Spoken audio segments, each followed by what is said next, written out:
नमस्कार दोस्तों, स्वागत है आपका हमारे YouTube channel target civil services में। तो दोस्तों आज है 6 जनवरी और मध्य प्रदेश के डेली करंट अफेयर में आज हम पढ़ेंगे 6 जनवरी की करंट अफेयर। तो लेक्चर ध्यान से देखिएगा। और देखिए दोस्तों, 4 जनवरी को मनाया जाता है विश्व ब्रेल दिवस। तो 4 जनवरी को मनाया जाने वाला विश्व ब्रेल दिवस आंशिक रूप से दृष्टिहीन और नेत्रहीन लोगों के लिए संचार के साधन के रूप में ब्रेल के महत्व पर प्रकाश डालता है। संयुक्त राष्ट्र द्वारा 2019 से इस दिन को चिन्हित किया गया है दोस्तों। और बात करें हम यहाँ पर संयुक्त राष्ट्र की यानी यूनाइटेड नेशन की, तो इसकी स्थापना दोस्तों 1945 में हुई थी। इसका मुख्यालय कहाँ पर है? New York, United state of America में है। और इसके अभी अध्यक्ष कौन है दोस्तों? तो ये है एंटोनियो गुटेरस है। और इसमें भी सदस्य कंट्री कितनी है? 193 है। दोस्तों विश्व ब्रेल दिवस लुई ब्रेल की जयंती पर मनाया जाता है और इनका जन्म 4 जनवरी 1809 को हुआ था। तो ये है लुई ब्रेल, तो इनकी जयंती पर ही मनाया जाता है विश्व ब्रेल दिवस। और देखिए फ्रांसीसी शिक्षक ने कम उम्र के नेत्रहीन होने के बाद ब्रेल प्रणाली का आविष्कार किया। संयुक्त राष्ट्र के अनुसार ब्रेल प्रत्येक अक्षर और संख्या और यहां तक कि संगीत, गणितीय, वैज्ञानिक प्रतीकों का प्रतिनिधित्व करने के लिए 6 बिंदुओं का उपयोग करके वर्णमाला और संख्यात्मक प्रतीकों का एक स्पर्शपूर्ण प्रतिनिधित्व है। इस भाषा का उपयोग आंशिक रूप से दृष्टिहीन और नेत्रहीन लोग किताबें और पत्रिकाओं को पढ़ने के लिए करते हैं। देखिए दोस्तों, अगर आपको मध्य प्रदेश करंट अफेयर चाहिए जनवरी से लेकर दिसंबर तक 2021 की, तो आप इसके पीडीएफ हमारे नंबर 9111920612 पर व्हाट्सएप कर परचेज कर सकते हो। इसकी जो कीमत है मात्र 199 रुपए है। इसमें आपको 3500 क्वेश्चंस मिलेंगे और 350 प्रीवियस ईयर के क्वेश्चंस मिलेंगे। इसमें जो 3500 क्वेश्चंस है दोस्तों, ये ओनली एमपी करंट अफेयर के हैं, इसमें नेशनल करंट अफेयर इंक्लूड नहीं है। चलिए दोस्तों, अब स्टार्ट करते हैं आज के करंट अफेयर। तो आज के करंट अफेयर में पहला क्वेश्चन है हमारा, मध्य प्रदेश सरकार के द्वारा किस विभाग का नाम दोस्तों धार्मिक न्यास एवं धर्मस्व विभाग करने का निर्णय लिया गया है? तो ये है अध्यात्म विभाग। तो इसका आंसर क्या हो जाएगा दोस्तों? ऑप्शन नंबर ए, अध्यात्म विभाग। और दोस्तों अभी हमारे मध्य प्रदेश की अध्यात्म विभाग की मंत्री कौन है? तो ये है उषा ठाकुर। और दोस्तों उषा ठाकुर के बाद अध्यात्म विभाग, सांस्कृतिक विभाग और पर्यटन विभाग तीनों हैं। ठीक है दोस्तों, तो याद रखिएगा अध्यात्म विभाग का नाम अब धार्मिक न्यास एवं धर्मस्व विभाग होगा।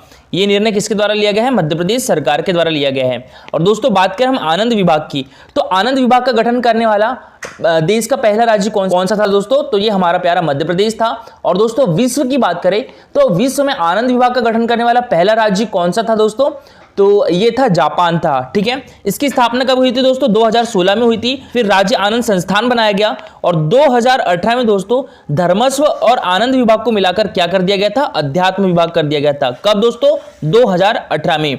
और दोस्तों 2020-21 में इसके लिए कितना वित्तीय बजट रखा गया था? 48 करोड़ रुपए रखा गया था। ठीक है दोस्तों, और देखिए अगर आपको याद हो तो 2019 में आनंद विभाग के द्वारा ही हमारे देश का पहला टाइम बैंक की स्थापना की गई थी। ठीक है, मोस्ट इंपॉर्टेंट है ये भी। टाइम बैंक की स्थापना किसके द्वारा की गई थी दोस्तों? तो ये आनंद विभाग के द्वारा की गई थी। कब की गई थी दोस्तों? तो ये 2019 में की गई। क्वेश्चन दोस्तों हमारा, हाल ही में किस राज्य सरकार के द्वारा strengthening teaching learning and result for states, यानी इसकी शॉर्ट फॉर्म क्या है दोस्तों? स्टार्स कार्यक्रम के क्रियान्वयन की सैद्धांतिक स्वीकृति दे दी गई दोस्तों? तो ये हमारी मध्य प्रदेश गवर्नमेंट के द्वारा। तो इसका आंसर क्या हो जाएगा? Option number B. ठीक है, मध्य प्रदेश सरकार के द्वारा दोस्तों स्टार्ट्स की फुल फॉर्म क्या होती है? Strengthening teaching learning and results for states कार्यक्रम के क्रियान्वयन की सैद्धांतिक स्वीकृति दे दी गई है। नेक्स्ट क्वेश्चन दोस्तों, हाल ही में मध्य प्रदेश में स्वास्थ्य सूचकांकों में कमी लाने के लिए किसकी अध्यक्षता में एक टास्क फोर्स का गठन किया है दोस्तों? तो ये किया है प्रोफेसर समीका रवि की अध्यक्षता में। तो इसका आंसर क्या हो जाएगा? Option number C, professor Sameeka Ravi. और दोस्तों प्रोफेसर समीका रवि कौन है? मंत्री इकोनॉमिक एडवाइजरी काउंसिल की पूर्व सदस्य है। ठीक है, कौन? प्रोफेसर समीका रवि। और दोस्तों ये है प्रोफेसर समीका रवि। शिवराज सिंह चौहान हमारे मध्य प्रदेश के मुख्यमंत्री है। विश्वास सारंग दोस्तों हमारे मध्य प्रदेश के चिकित्सा शिक्षा मंत्री है। इकबाल सिंह बैस हमारे मध्य प्रदेश के मुख्य सचिव है। और दोस्तों मध्य प्रदेश के स्वास्थ्य मंत्री कौन है? तो ये है प्रभुराम चौधरी। नेक्स्ट क्वेश्चन दोस्तों हमारा, मंत्री परिषद ने हमारे मध्य प्रदेश में पशुपालन एवं डेयरी विभाग, इसके मंत्री कौन है दोस्तों? श्री प्रेमसिंह पटेल जी है। तो डेयरी विभाग में भारत सरकार की नवीन राष्ट्रीय पशुधन मिशन योजना का क्रियान्वयन करने का निर्णय लिया गया है। दोस्तों योजना का मुख्य उद्देश्य क्या है? तो पशु नस्ल विकास करना, रोजगार सृजन करना और उद्यमिता का विकास करना है। तो इसका आंसर क्या हो जाएगा? ऑप्शन नंबर डी, उपरोक्त सभी। इसका आंसर क्या हो जाएगा? ऑप्शन नंबर डी, उपरोक्त सभी। तो राष्ट्रीय पशुधन मिशन योजना का उद्देश्य क्या है? पशु नस्ल विकास करना, रोजगार सृजन करना और उद्यमिता का विकास करना। नेक्स्ट क्वेश्चन दोस्तों हमारा, किस जिले की दिव्या मोवार ने वर्जीनिया स्टेलिंग में हुए मिसेज भारत यूएसए कॉन्टेस्ट का टाइटल जीता है दोस्तों? तो ये भोपाल की है, तो इसका आंसर क्या हो जाएगा? Option number B. और दोस्तों ये है दिव्या मोवार, इन्होंने अभी वर्जीनिया स्टेलिंग, ये कहां पर है दोस्तों? यूएसए में है, ठीक है। तो यहां पर हुए मिसेज भारत यूएसए कॉन्टेस्ट का टाइटल जीता है। दोस्तों अब स्टार्ट करते हैं हम आज की करंट अफेयर। तो आज की करंट अफेयर में पहला क्वेश्चन है हमारा, Amarkantak thermal power plant Chachai में 4665 करोड़ की लागत से कितने मेगावाट के पावर प्लांट की स्थापना की जाएगी दोस्तों? तो ये 660 मेगावाट पावर प्लांट की स्थापना की जाएगी। तो इसका आंसर क्या हो जाएगा? ऑप्शन नंबर सी, ठीक है दोस्तों। अमरकंटक थर्मल पावर प्लांट में 4665 करोड़ की लागत से बात करें दोस्तों यहाँ पर अमरकंटक थर्मल पावर प्लांट की, तो ये किस डिस्ट्रिक्ट में आता है दोस्तों? तो ये आता है अनूपपुर डिस्ट्रिक्ट में, ठीक। तो देखिए खाद्य एवं नागरिक आपूर्ति उपभोक्ता संरक्षण मंत्री श्री बिसाहुलाल सिंह ने Amarkantak thermal power plant Chachai में 660 मेगावाट क्षमता के नवीन पावर प्लांट की स्थापना के लिए मुख्यमंत्री शिवराज सिंह चौहान को धन्यवाद दिया है। और देखिए दोस्तों मुख्यमंत्री शिवराज सिंह चौहान की अध्यक्षता में हुई मंत्री परिषद की बैठक में इस सैद्धांतिक अनुमोदन प्राप्त कर सहमति प्रदान की गई है। और मंत्री श्री बिसाहुलाल सिंह ने बताया कि हमारे मध्य प्रदेश में विद्युत की कमी की संभावनाओं को देखते हुए राज्य की दीर्घकालीन विद्युत की मांग के अनुरूप विद्युत की उपलब्धता के लिए 2008 में एक समिति का गठन किया गया था। समिति में केंद्रीय विद्युत प्राधिकरण द्वारा नामित अधिकारी भी सदस्य थे और प्रतिवर्ष 660 मेगावाट की क्षमता वृद्धि अर्थात कुल 3960 मेगावाट क्षमता वृद्धि की अनुशंसा की गई है। अनुशंसा के अनुरूप 3960 मेगावाट में से 1320 मेगावाट की वृद्धि Madhya Pradesh power generating company के द्वारा 2640 मेगावाट विद्युत निविदा पद्धति के आधार पर विद्युत उत्पादित करने का निर्णय लिया गया था। तो अभी हाल ही में अमरकंटक में 660 मेगावाट विद्युत विस्तार इकाई की स्थापना का निर्णय लिया गया है। अगर हमारे मध्य प्रदेश में विद्युत केंद्र की, तो संत सिंगाजी ताप विद्युत ग्रह कहां पर है दोस्तों? खंडवा डिस्ट्रिक्ट में है। पेंच ताप विद्युत ग्रह छिंदवाड़ा डिस्ट्रिक्ट में है। जबलपुर ताप विद्युत ग्रह जबलपुर डिस्ट्रिक्ट में है। विंध्याचल ताप विद्युत ग्रह सिंगरौली डिस्ट्रिक्ट में है। चांदनी ताप विद्युत ग्रह बुरहानपुर डिस्ट्रिक्ट में है। सतपुड़ा ताप विद्युत ग्रह बैतूल डिस्ट्रिक्ट में है। संजय गांधी ताप विद्युत ग्रह बिरसिंहपुर में है दोस्तों। अमरकंटक ताप विद्युत ग्रह कहां पर है? ये अनूपपुर डिस्ट्रिक्ट में है। और दोस्तों आप इसके स्क्रीनशॉट ले सकते हो। देखिए यहाँ पर पूरी डिटेल में दिया गया है कि किस यूनिट में कितने मेगावाट की बिजली का उत्पादन होता है और ये इसकी स्थापना कब की गई थी। मध्य प्रदेश में ऊर्जा से संबंधित कुछ देख लेते हैं। तो देखिए मध्य प्रदेश में सर्वप्रथम विद्युत का उत्पादन कब प्रारंभ हुआ था दोस्तों? 1905 से प्रारंभ हुआ था, ठीक है। और मध्य प्रदेश में 10 सितंबर 1948 को विद्युत प्रदाय अधिनियम लागू किया गया और दिसंबर 1950 को विद्युत मंडल का गठन किया गया था, ठीक है। और इसका मुख्यालय कहां पर है दोस्तों? विद्युत मंडल का मुख्यालय तो ये जबलपुर डिस्ट्रिक्ट में है। और राज्य में विद्युत उत्पादन के लिए Madhya Pradesh power generating company limited है।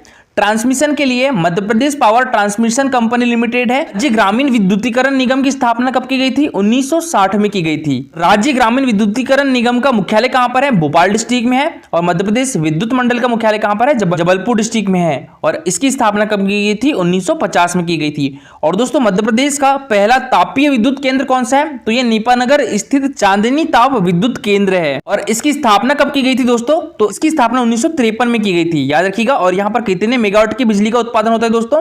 तो 17 मेगावाट की बिजली का उत्पादन होता है। नेपानगर किस डिस्ट्रिक्ट में आता है दोस्तों? तो बुरहानपुर डिस्ट्रिक्ट में आता है। मध्य प्रदेश की उपलब्ध कुल ऊर्जा में जल विद्युत ऊर्जा का हिस्सा कितना है दोस्तों? 30% है। और जल विद्युत उत्पादन में मध्य प्रदेश असम के बाद दूसरे स्थान पर है।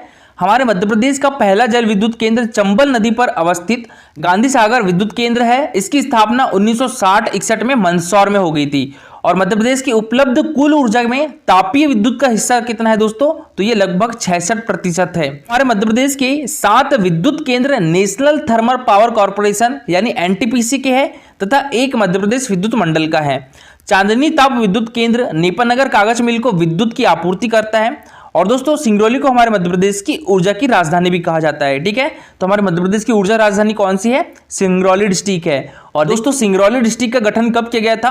तो ये 2008 में किया गया था, ठीक है। किस डिस्ट्रिक्ट से अलग होकर बना था? तो ये सीधी डिस्ट्रिक्ट से अलग होकर बना था। और सिंगरौली डिस्ट्रिक्ट किस स्टेट के साथ अपनी बॉर्डर शेयर करता है? तो उत्तर प्रदेश और छत्तीसगढ़। क्वेश्चन दोस्तों हमारा, मुख्यमंत्री शिवराज सिंह चौहान ने अंतर विश्वविद्यालय बैडमिंटन प्रतियोगिता का शुभारंभ किस विश्वविद्यालय में किया दोस्तों? तो ये क्या है? आरजीपीवी भोपाल में, यानी राजीव गांधी प्रौद्योगिकी विश्वविद्यालय भोपाल में। तो इसका आंसर क्या जाएगा? Option number A. और दोस्तों बात करें हम राजीव गांधी प्रौद्योगिकी विश्वविद्यालय भोपाल की, तो इसकी स्थापना कब हुई थी? 1998 में हुई थी। और ये कहां पर स्थित है? भोपाल में स्थित है। बात करें दोस्तों यहाँ पर बरकतुल्लाह विश्वविद्यालय की, तो ये भी भोपाल में स्थित है और इसकी स्थापना कब हुई थी दोस्तों? तो इसकी स्थापना हुई थी सन 1970 में। ठीक है। बात करें रानी दुर्गावती विश्वविद्यालय कहां पर स्थित है दोस्तों? तो ये जबलपुर में स्थित है। इसकी स्थापना सन 1957 में हुई थी। और बात करें देवी अहिल्या विश्वविद्यालय कहां पर है दोस्तों? इंदौर में है और इसकी स्थापना सन 1964 में हुई थी। तो देखिए मुख्यमंत्री शिवराज सिंह चौहान ने राजीव गांधी प्रौद्योगिकी विश्वविद्यालय परिसर में अंतर विश्वविद्यालय बैडमिंटन प्रतियोगिता का शुभारंभ किया और उन्होंने बैडमिंटन कोर्ट में युवाओं के साथ बैडमिंटन भी खेला। मुख्यमंत्री शिवराज सिंह चौहान ने खेल परिसर का लोकार्पण भी किया। और दोस्तों बात करें यहाँ पर राजीव गांधी प्रौद्योगिकी विश्वविद्यालय यानी आरजीपीवी की, तो इसकी स्थापना 1998 में हुई थी। इसके अभी चांसलर कौन है? गवर्नर ऑफ मध्य प्रदेश है। और अभी गवर्नर ऑफ मध्य प्रदेश कौन है दोस्तों? तो ये मंगू भाई पटेल। और यहाँ के वाइस चांसलर कौन है दोस्तों? सुनील कुमार गुप्ता है। क्वेश्चन दोस्तों हमारा, हाल ही में कोलकाता में आयोजित भारतीय संस्कृति सम्मान 2021 से किसे सम्मानित किया गया है दोस्तों? तो ये किया गया है श्री वरुण कपूर को। तो इसका आंसर क्या जाएगा? Option number B. ठीक है, श्री वरुण कपूर। और देखिए दोस्तों यहाँ पर श्री विवेक जौहरी हमारे मध्य प्रदेश के पुलिस महानिदेशक है। ठीक है, वरुण कपूर एडीजी है इंदौर के और यह श्री वरुण कपूर। तो इनको अभी हाल ही में कोलकाता में आयोजित भारतीय संस्कृति सम्मान 2021 से सम्मानित किया गया है दोस्तों। ये Hindustan association for art and music society के द्वारा कोलकाता में आयोजित समारोह में ADG APTC doctor Varun Kapoor को भारतीय संस्कृति सम्मान 2021 से अलंकृत किया गया है। यह अलंकार उन्हें पश्चिम बंगाल के मंत्री देबाशीष कुमार द्वारा प्रदान किया गया है। यह सम्मान समारोह कोलकाता शहर के प्रसिद्ध सत्यजीत रे सभागार में, जो कि Indian council for culture relation के प्रांगण में स्थित है, तो यहां पर आयोजित किया गया था। डॉक्टर कपूर को यह सम्मान साइबर सुरक्षा, साइबर अपराध की रोकथाम के साथ जागरूक कार्यक्रमों के लिए दिया गया है। और डॉक्टर वरुण कपूर को उनके इन कार्यों के लिए राष्ट्रीय एवं अंतर्राष्ट्रीय संगठनों द्वारा लगातार सराहा एवं पुरस्कृत किया जा रहा है। तो याद रखिएगा दोस्तों, अभी हाल ही में भारतीय संस्कृति सम्मान 2021 से किसे सम्मानित किया गया है?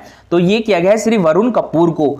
ठीक है, और इसका आयोजन कहां पर किया गया था दोस्तों? कोलकाता में किया गया था। श्री वरुण कपूर कहां के एडीजी है दोस्तों? अभी तो ये इंदौर के एडीजी है। ठीक है, नेक्स्ट क्वेश्चन दोस्तों हमारा, हाल ही में किस राज्य सरकार के द्वारा मुख्यमंत्री कृषक फसल उपार्जन सहायता योजना लागू करने का निर्णय लिया गया है? तो ये हमारी मध्य प्रदेश गवर्नमेंट के द्वारा। तो इसका आंसर क्या हो जाएगा दोस्तों? Option number B. दोस्तों अभी मध्य प्रदेश सरकार के द्वारा मुख्यमंत्री कृषक फसल उपार्जन सहायता योजना लागू करने का निर्णय लिया गया है। तो देखिए मंत्रिपरिषद ने राज्य शासन में राज्य एजेंसियों की हानि की प्रतिपूर्ति करने तथा कृषकों की उपज नियमित रूप से समर्थन मूल्य पर क्रय हो, इसे सुनिश्चित करने के लिए दो योजना, Madhya Pradesh state civil supplies corporation को खाद्यान्न उपार्जन में हुई हानि की प्रतिपूर्ति तथा मध्य प्रदेश राज्य सहकारी विपणन संघ को खाद्यान्न उपार्जन में हुई हानि की प्रतिपूर्ति के स्थान पर वर्ष 2020-21 से नवीन योजना मुख्यमंत्री कृषक फसल उपार्जन सहायता योजना लागू करने का निर्णय लिया गया है। और योजना के उपार्जन कार्य में संलग्न राज्य के विभिन्न एजेंसियों की हानि तथा प्रतिपूर्ति के संबंध में मापदंड नियत करने के लिए कृषि उत्पादन आयुक्त की अध्यक्षता में समिति गठित होगी और इसमें खाद्य, सहकारिता, कृषि, पंचायत एवं ग्रामीण विकास एवं वित्त विभाग के अधिकारी शामिल होंगे। दोस्तों कल का हमारा क्वेश्चन था सतपुड़ा ताप विद्युत केंद्र निम्नलिखित में से किस जिले में स्थापित है दोस्तों? तो ये बैतूल डिस्ट्रिक्ट में है। तो इसका आंसर क्या जाएगा? Option number C. ठीक है, सतपुड़ा ताप विद्युत केंद्र कहां पर स्थापित है दोस्तों? बैतूल में स्थापित है। इसकी क्षमता कितनी है दोस्तों? लगभग 1142 मेगावाट है। और ये कब से प्रारंभ हुआ है दोस्तों? तो 1967 से प्रारंभ हुआ है। दोस्तों आज का जो सबसे अच्छा आंसर किया था शिवेंद्र गिरी ने किया था और अभिषेक भटनागर ने किया था। इनके द्वारा बहुत अच्छा आंसर किया गया है। और दोस्तों आज के लिए आपका क्वेश्चन है, एशिया का सबसे बड़ा सोयाबीन कारखाना कहां पर स्थित है? उज्जैन में, भोपाल में, धार में या जबलपुर में? तो इसका पूरा डिटेल में आंसर दीजिएगा दोस्तों। ये है हमारा Telegram channel target civil services. तो इस पर डेली 20 क्वेश्चन का क्विज होता है, जिसमें 15 क्वेश्चन जो रहते हैं मध्य प्रदेश जीके से रहते हैं, जो कि प्रीवियस ईयर एग्जाम में पूछे जा चुके हैं और एग्जाम पर्सपेक्टिव से भी इंपॉर्टेंट है दोस्तों। और 5 question Madhya Pradesh daily current affair से रिलेटेड होते हैं। इस टाइप से दोस्तों इसका रिजल्ट निकलता है। और देखिए अभी तक हमने 130 क्विज कर चुके हैं। ठीक है, यानी लगभग कितने क्वेश्चंस दोस्तों? तो लगभग 2600 क्वेश्चन हम कर चुके हैं। और उसके पहले भी हमने बहुत से क्विज किए दोस्तों। अगर किसी भी स्टूडेंट्स ने अगर एक भी क्विज अटेम्प्ट नहीं किया तो वो सारे क्विज अटेम्प्ट कर सकता है। कल जो क्विज होता है दोस्तों हमारा 130वां, इसमें जो फर्स्ट रैंक आई है सुनील राठौर की आई है, सेकंड रैंक प्रिया मिश्रा की आई है और जो थर्ड रैंक है वो कृति की आई है। तो दोस्तों आप भी इस क्विज में पार्टिसिपेट कर सकते हो। टेलीग्राम चैनल की लिंक आपको हमारे वीडियो के डिस्क्रिप्शन बॉक्स में मिल जाएगी। दोस्तों आज के लिए इतना ही। Thank you so much for watching this video.